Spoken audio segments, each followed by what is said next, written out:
China raises tariffs on US to 125%. Israel threatening viability of Palestinians in Gaza.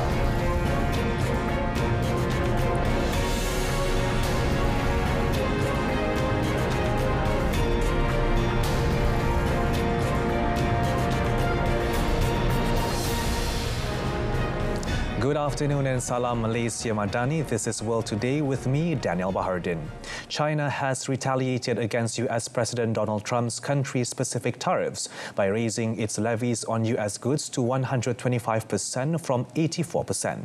The Chinese Finance Ministry said even if the US continues to impose higher tariffs, it will no longer make economic sense and will become a joke in the history of world economy. The ministry noted that with tariff rates at the current level, there is no longer a market for US goods imported into China, adding that Beijing will ignore if the US government continues to increase tariffs on China. The Trump administration confirmed on Thursday that the US tariff rate on Chinese imports now effectively totals 145%. Trump's latest executive order boosted tariffs on Beijing to 125%, stacked on top of a combined 20% fentanyl-related tariff imposed in February and March. Despite the latest escalation, a spokesperson for China's Commerce Ministry reiterated in a separate statement that Beijing is open to negotiate with the US on an equal footing. China also reiterated it will continue to resolutely counter-attack and fight to the end if the US continues to infringe on China's interests. Hopes for a US-China deal to resolve trade tensions have faded fast as Beijing has been hitting back in the last week with tit-for-tat duties on American goods and wide-ranging restrictions on US businesses. Meanwhile, the European Union and China have agreed to look into setting minimum prices of Chinese-made electric vehicles instead of tariffs imposed by the EU last year. A European Commission spokesperson said EU Trade Commissioner Maros Sefcovic spoke with Chinese Commerce Minister Wang Wentao and both sides agreed to look into setting minimum prices. China's Commerce Ministry said in a statement that negotiations were set to start immediately.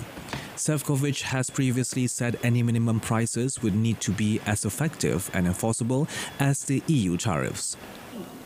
Previous minimum price deals agreed by the EU have been for homogeneous commodities rather than complex products such as cars.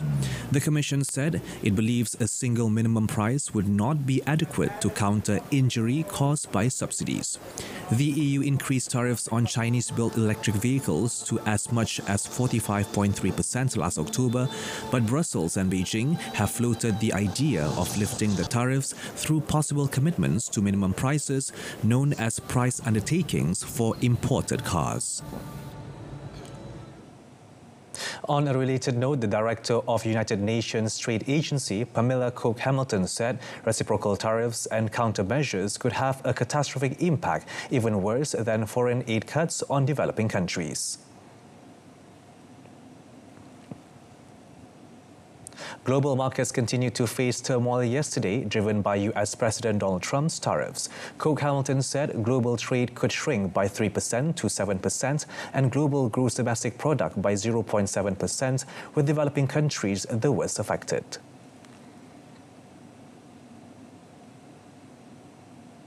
At 80% reduction if this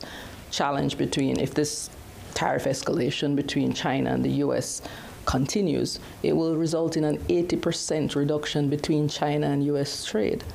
And the ripple effect of that across the board can be catastrophic because so many countries, we're no longer in a world where you have one-way trade. We're talking about 40% of goods that move are intermediate goods, which means that everything along the supply chain is going to be impacted by the change in the trade relationship. Member states of the International Maritime Organization have voted in favor of a global pricing system to help curb maritime carbon emissions. The UN shipping body explained that from 2028, all ships will be required to use a less carbon-intensive fuel mix or face financial penalties. The carbon pricing measure must now be formally adopted at an International Maritime Organization assembly in October. A majority of members voted for the carbon pricing system, including the European Union, Brazil, China, India, and Japan. 16 states voted against the measure, including major oil producers Saudi Arabia, Russia, and the United Arab Emirates. Pacific Island states abstained from the vote, deeming the proposals insufficient to meet decarbonization goals. The United States did not participate in the vote, with a wave of environmental rollbacks by President Donald Trump, including carbon limits on power plants, tailpipe emission standards, and protections for waterways. The agreement follows a week of negotiations in London to decide which mechanism to adopt to reach carbon neutrality in shipping by 2050. Those who do not meet the guidelines will have to pay annually for every ton of greenhouse gas emissions that exceeds the target set. Argentina's government has reached an agreement with the International Monetary Fund (IMF) for a loan of $20 billion and the easing of foreign exchange controls. The landmark deal will give cash-strapped Argentina more financial firepower to defend its wobbling currency and is a political boon for Libertarian President Javier Milei. Economy Minister Luis Caputo said the loan will allow the recapitalization of the central bank and continue to disinflation process. It would also, starting on Monday, allow Argentina to end the exchange controls that have done so much harm to Argentines and affected the normal functioning of the economy. The government said the IMF will disburse $15 billion of the loan to be available this year. In place of exchange controls in place since 2019, the peso will be allowed to float within a band of between 1,000 and 1,400 pesos to the dollar. Argentina already owes the IMF $44 billion under a 2018 loan agreement on which it has since renegotiated the repayment terms.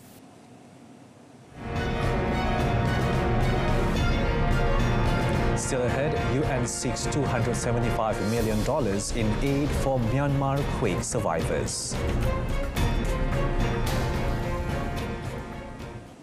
The United Nations has warned that the cumulative impact of Israel's actions in Gaza threaten the future viability of Palestinians as a group in the war-torn territory. UN Rights Office spokeswoman Ravina Shamdasani highlighted the death, destruction, displacement, the denial of access to basic necessities within Gaza, and the repeated suggestion that Gazans should leave the territory entirely. She said taken together, these factors raise real concerns about the future viability of Palestinians as a group in Gaza. Shamdasani in particular pointed to the dire impact Israel's ongoing airstrikes were having on civilians, lamenting that a large percentage of fatalities are children and women. Between the 18th of March and the 9th of April this year, there were some 224 incidents of Israeli strikes on residential buildings and tents for internally displaced people. In some 36 strikes, about which we were able to corroborate information, the fatalities recorded were only women and children so far.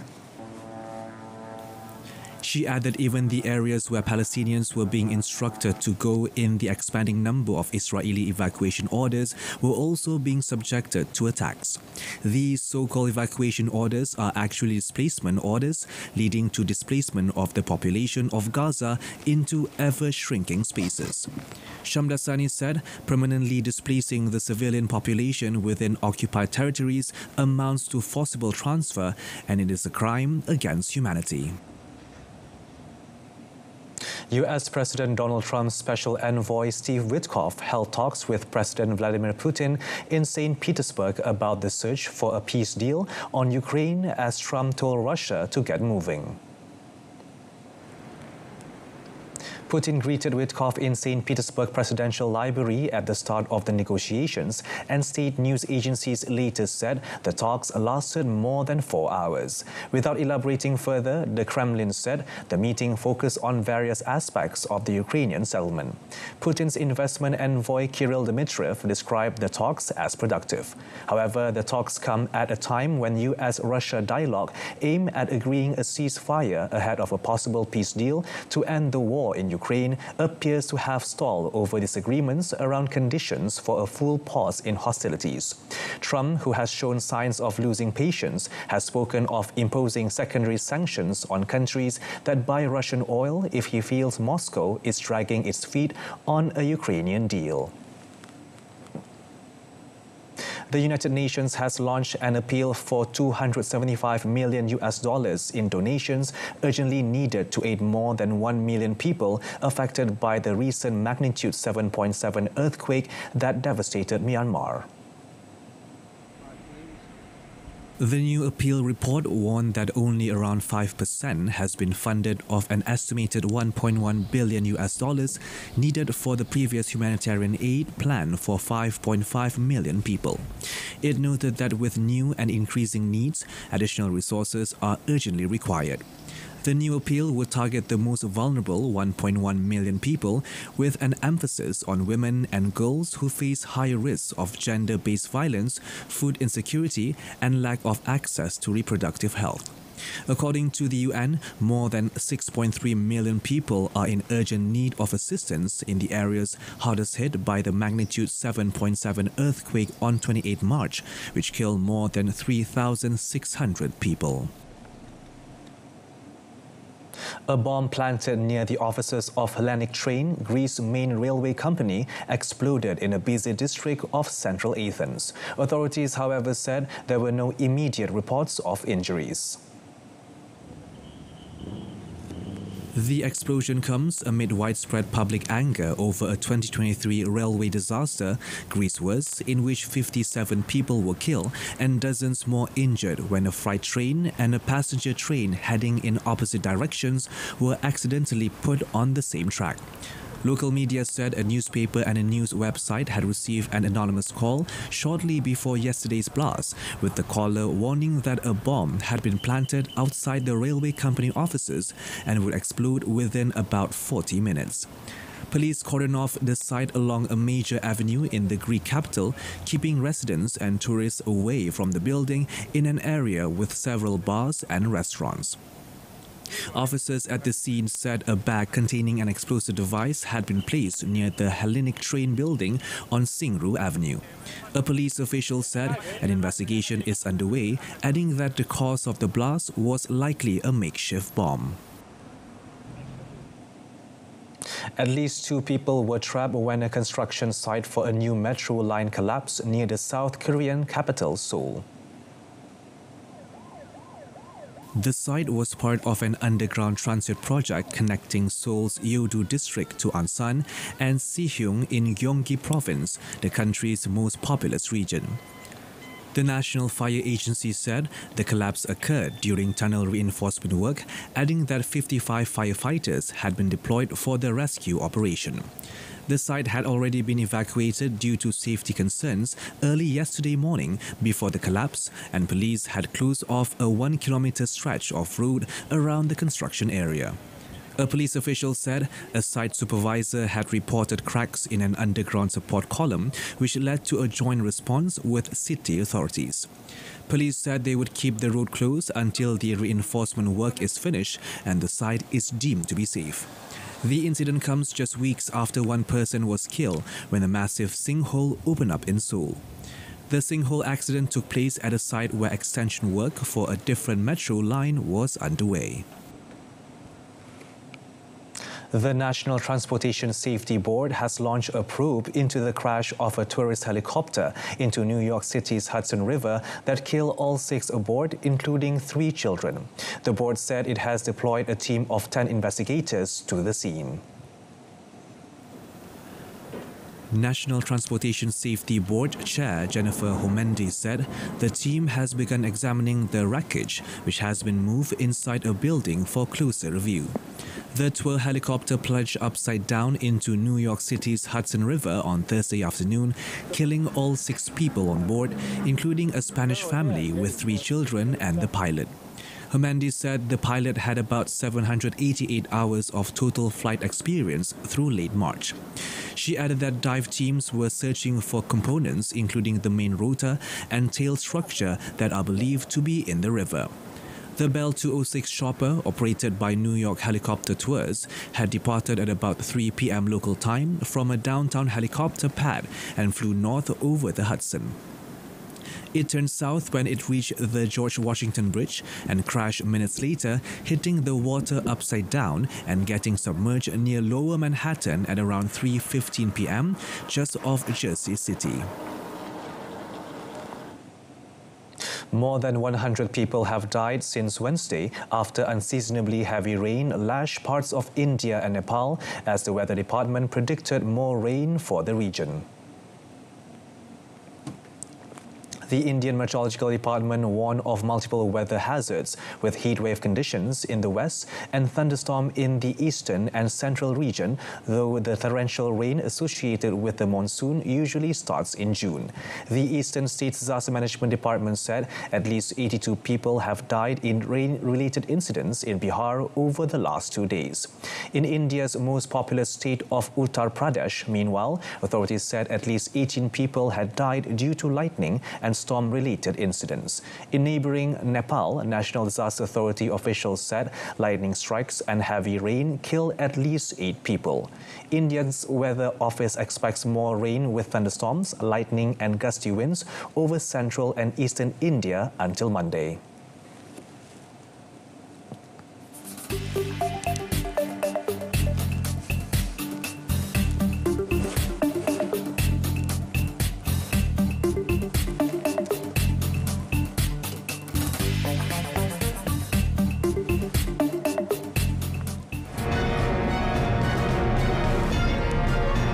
Next up in sports, Aaron Woo Yik marched into Asian Championships semi-finals.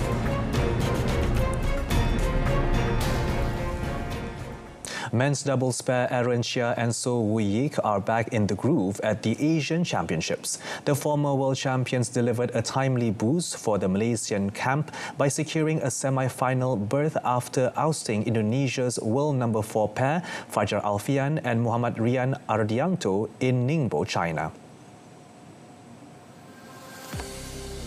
The win was especially meaningful for the pair, as Aaron had been nursing an injury that hampered their performance during last month's European campaign, including a disappointing early exit at the All England. This time, however, Aaron Woo Yik showed they are still among the top pairs in the world, needing only 30 minutes to dismantle the Indonesian pair with a clinical 21-16-21-11 victory. Their semi-final clash later today promises to be an exciting one as they go up against second seeds and defending champions Liang Weikeng and Wang Chang of China. It will be a repeat of their Olympic semi-final meeting in Paris last August, where Aaron Woo Yik fell short in a tense 3-game battle. Meanwhile, another national men's doubles pair, Gu Zifei and Nur Izzuddin Rumsani, were eliminated from the tournament. The top seeds fell to China's Chen Boyang and Liu Yi 16-21, 21-18, 20-22 in a closely fought quarter-final match that lasted 67 minutes. It was the first time that the Chinese duo have beaten the Malaysians in their 3 encounters so far. Boyang Liu Yi will meet Indonesian pair Leo Rolly Karnando and Bagas Maulana in the semi-final. Earlier, national mixed doubles shuttlers Goh Sun Huat and Chevron Lai Jamie also crashed out of the tournament, losing tamely to a much lower-ranked Indonesian pair.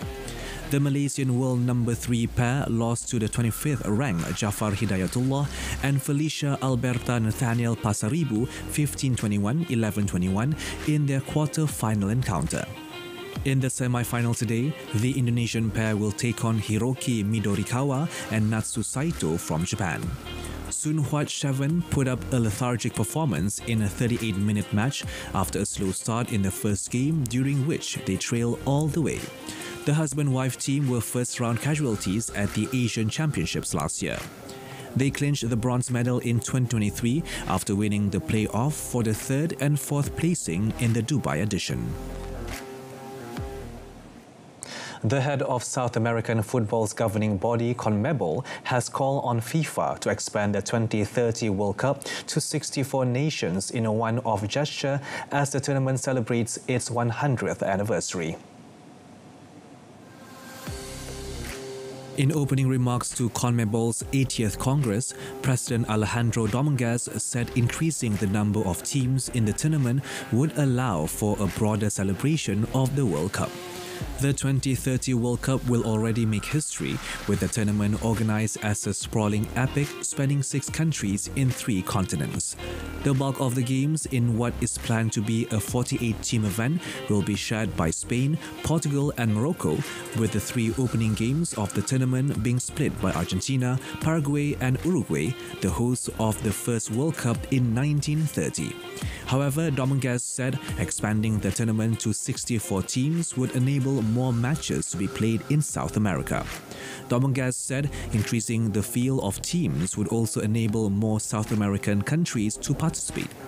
World football's governing body FIFA has already increased the size of the 2026 World Cup to 48 teams, up from 32 at the Qatar World Cup in 2022. A 64-team World Cup would effectively lead to a 128-game tournament, twice the number of matches held in 2022.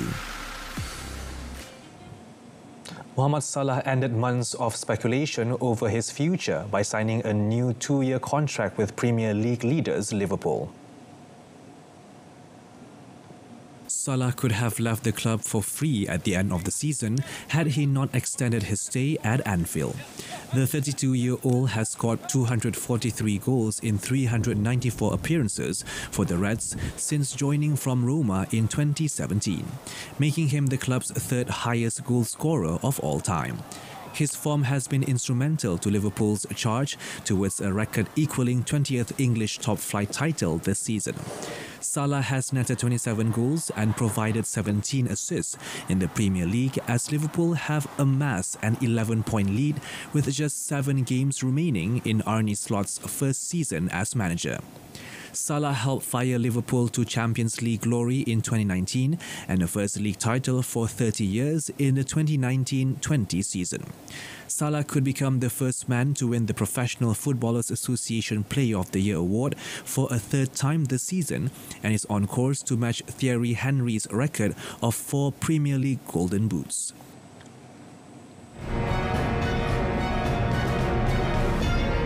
Coming up in our offbeat segment, Cambodian farmers at full throttle for ox cart race.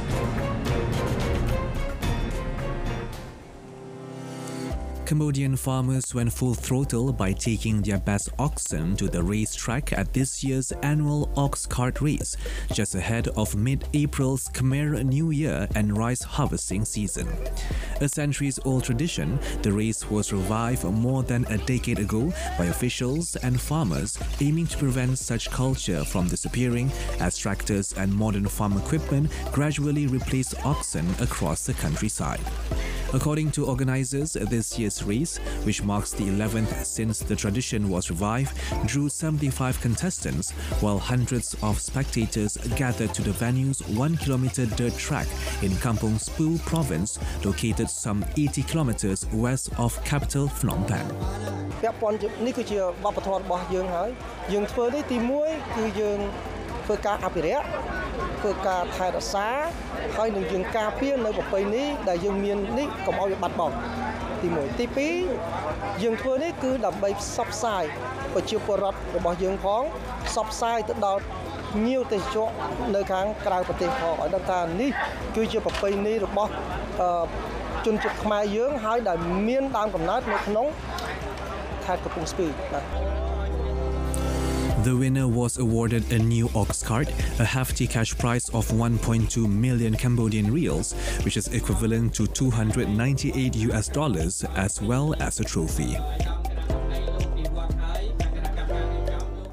The shelves lining Luke Malpa's home workshop are a gamer's treasure trove stretching back decades, with components of vintage Game Boys, Sega Mega Drives and Nintendos jostling for space and awaiting repair. Parcels from gamers seeking help arrive from around the world at Retro 6, Malpa's Aladdin's Cave. He has turned a lifelong passion for gaming into a full-time job, answering the common question of what to do with old and worn machines and their parts. But it was all about, like I say, more of a passion for me. I didn't want to do it for the money. It was about making the console as good as it could be. Electronic devices and accessories, some dating back to the 1980s and the dawn of the gaming revolution, await to be lovingly restored to life. Malpa's has between 50 to 150 consoles needing attention at any one time at a cost of between £60 and several £100. He noted that it is not just nostalgia for a long-lost childhood. He believes that it is also a way to disconnect, unlike most online games which are now multiplayer and require skills honed over long hours of practice to reach a good level. A major exhibition of more than 400 works by British artist David Hockney went on show in Paris at the capital's plush Louis Vuitton Foundation. Drawn from museums and private collections worldwide, the David Hockney 25 exhibition focuses mostly on the last quarter century of the artist who was one of the major contributors to the pop art movement in the 1960s. A range of oil, acrylic, pencil and digital art are on show. Curated by Hockney's long-standing friend David Rosenthal, the show also features some of Hockney's best-known works, including A Bigger Splash and Portrait of an Artist, which date back to 1967 and 1972 respectively. In the last 25 years, Hockney spent much of his time in Yorkshire, Northern England, Normandy in Western France and London. Many of the paintings on show portray the rolling landscapes that often surrounded him. The Louis Vuitton Foundation said that during that period, he painted friends and relatives while also working on self-portraits. A rare blue diamond valued at $20 million went on pre-auction display in Abu Dhabi, capital of the oil-rich United Arab Emirates. Sotheby's auction house said the 10-carat Mediterranean blue, which will go on sale in Geneva next month, is the showpiece of a collection estimated at $100 million. Included in the group are the largest flawless diamond in the world, the second largest red diamond known to exist, and several diamonds over 100 carats. The chisel stones were on display next to lavish jewellery, including a white diamond-encrusted necklace featuring a 100.26 carat pear-shaped brown diamond pendant. The blue diamond will be showcased in Taipei, Hong Kong and New York before its exhibition and sale in Geneva in mid-May. Head of jewels for Sotheby's in North America, Europe and West Asia, Quick Bruning, said at the top of the rarity pyramid are blue diamonds, adding that the Gulf is the core of where the luxury market is headed. The resource-rich, largely tax-free Gulf, including the UAE Strait and tourism hub Dubai, has long been a magnet for high-net-worth individuals and the ultra-wealthy.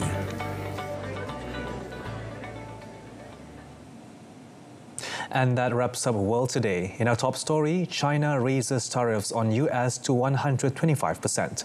Tune in to Malaysia tonight, coming up at 8:30 p.m. on TV1 and saluran Berita RTM. Till then, I am Daniel Baharudin. From the river to the sea, Palestine will be free. Thank you for watching. Assalamualaikum. Salam Malaysia Madani.